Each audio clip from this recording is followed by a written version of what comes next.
Bikin malu Indonesia, 18 oknum polisi pras warga Malaysia di DWP harus dipecat.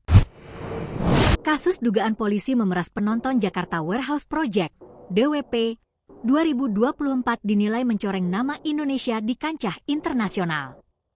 Pasalnya, DWP merupakan festival Electronic Dance Music, EDM, terbesar di Asia Tenggara dan korban disebut kebanyakan berasal dari Malaysia.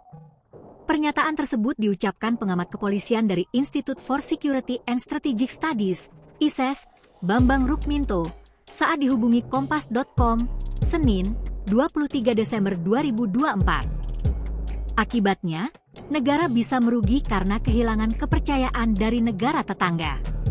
Oleh karena itu, Bambang menilai, anggota Polri yang terlibat kasus ini tidak cukup diberikan sanksi etik atau demosi saja, tetapi seharusnya pemberhentian tidak dengan hormat, PTDH.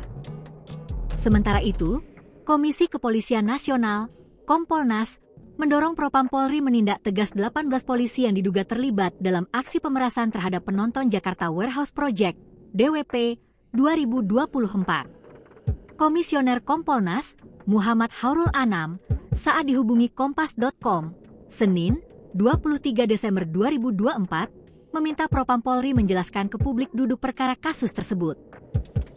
Download Tribun X sekarang, menghadirkan lokal menjadi Indonesia.